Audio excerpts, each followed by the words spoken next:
Alors vous êtes le nouveau sur le plateau, donc on va vous laisser la parole. La première question qui vient d'André, qui est manager, et qui vous dit « Je n'arrive pas à gérer mes équipes. Je ne dors plus la nuit. Je suis extrêmement fatigué et je commence à avoir des douleurs, le pauvre André, dans tout le corps. J'ai besoin d'aide et je ne m'en sors pas. » On comprend très bien pourquoi. Qu'est-ce qu'on peut lui faire à cet André? Alors André a une difficulté d'entreprise, une difficulté de management. C'est peut-être un nouveau manager, peut-être il a une certaine expérience. Je vais commencer par dire quelle est la différence entre le conseil et le coaching. Le conseil fait appel à un expert. André a probablement eu des informations, des conseils de la part de ses collègues, de la part de son manager ou de la DRH. Et donc le conseil est un expert de la matière. Le coach, lui, c'est un expert de la relation. Il va s'intéresser à la problématique, il va s'intéresser à ce que vit très précisément André pour l'aider à trouver les meilleures solutions pour résoudre son problème. Donc, résoudre son problème, c'est d'abord comprendre sa vie, comprendre son fonctionnement, dans quelle situation il est professionnellement et qu'est-ce qui le gêne. Et là, c'est assez difficile. Nous avons des méthodes, il y a différentes méthodes d'investigation. Il y a l'analyse transactionnelle, il y a la PNL, et puis d'autres méthodes, notamment celle de Palo Alto, qui se décrit en 4 étapes, c'est-à-dire quels sont les faits. On va chercher à comprendre quels sont les faits observés. Et puis on va voir ensuite quels sont les problèmes qui génèrent ces faits observés. En général, les managers ont beaucoup de responsabilités, beaucoup de travail, donc on suppose que ce mal-être qu'il ressent, ça vient de là.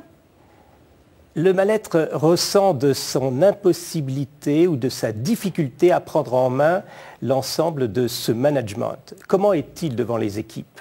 Est-ce qu'il est à l'aise? Est-ce qu'il n'est pas à l'aise? En quoi ces difficultés viennent, en quoi elles sont alimentées? Par quoi elles sont alimentées, ces difficultés? Eh bien, généralement, elles sont alimentées par une problématique personnelle qu'il n'a pas pu dépasser. Et c'est pour ça qu'on va chercher quel est le problème d'origine, le problème générique qui va permettre ensuite de traiter par de petits exercices et de petits pas la situation pratique dans l'entreprise. On traite la cause pour éviter les conséquences là, qui sont visiblement, comme on dit en médecine, une somatisation parce qu'il ne dort plus, il ne mange plus et il a mal. C'est très grave. C'est très grave. Il faut qu'il intervienne rapidement. Alors, je pense qu'il a dû voir aussi probablement un médecin, mais le médecin traite les symptômes. Il ne traite pas la cause. Le coach, lui, va chercher à connaître, à comprendre André pour traiter la cause et travailler avec lui progressivement pour résoudre cette difficulté. Donc concrètement, il vient dans votre bureau et vous parlez avec lui pour essayer de gérer ensemble ce problème ou vous allez, vous, dans son travail? Non. Non. Dans l'entreprise, c'est pas très bien vu de voir des coachs se promener dans les couloirs ou dans les bureaux.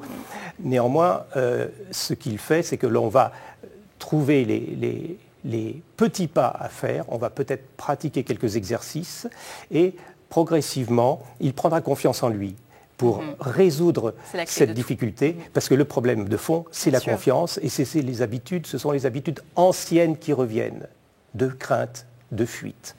D'accord, donc s'il gère mieux son travail, tous ces symptômes qu'il ressent vont disparaître. À partir de là, il va se sentir mieux, plus à l'aise, moins stressé et les symptômes disparaîtront. Il dormira beaucoup mieux, sans aucun doute. Très bien, je vous remercie.